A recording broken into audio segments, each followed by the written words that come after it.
ओम साई राम, जय साई राम। बाबा तो प्रेम भाव के भूखे हैं। बाबा हृदय में वास करते हैं। जो भक्त बाबा को प्रेम से याद करता है, प्रेम से बुलाता है, तो बाबा दौड़े चले आते हैं। तो मैं एक कहानी सुनाना चाहती हूँ।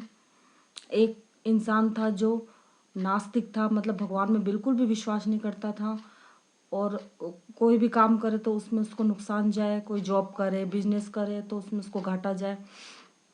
तो एक मित्र ने उसको सलाह दी कि तू कृष्ण भगवान की पूजा कर।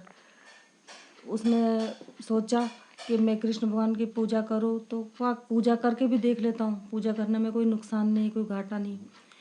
तो वो बाजार गया और उस एक कृष्ण भगवान की एक मूर्ति लेके आया, और वो नियम से विधि पूर्वक उसकी मूर्ति की पूजा करने लगा। उसने मूर्ति की स्थापना करी और पूजा करने लगा। तो पूजा करते करते 6 महीने, साल भर, 2 साल, ऐसे 2 साल हो गए पूरे, और उसका काम नहीं बना। तो फिर उसको एक दोस्त ने कहा कि तू काली माँ की पूजा कर।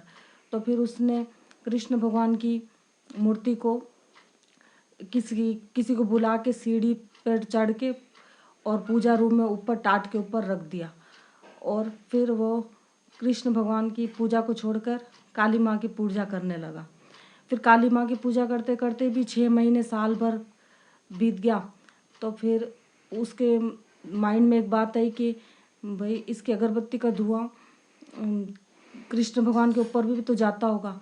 तो वो ऊपर टाट पर कृष्ण भगवान की मूर्ति को कपड़े से मुंह को ढकने के लिए गया। जैसे वो मुंह को कृष्ण भगवान के ढकने लगा कपड़े से, तो कृष्ण भगवान ने उसका हाथ पकड़ लिया। तो फिर उसने बोला कि आपने बहुत देर कर दी मुझे दर्शन देने में, आप दर्शन देने आ रहे हो। तो कृष्ण भगवान ने कहा कि आज तूने मुझे सही मायने में पहचाना है, आज तूने मुझे पहचाना कि मैं हूँ। तो मैं यही कहना चाहती हूँ, जैसे कृष्ण भगवान आए प्रेम से बुलाने पर, तो बाबा भी प्रेम भाव के भूखे हैं। आप अगर बाबा को प्रेम भाव से बुलाएंगे तो बाबा भी दौड़े चले आएंगे।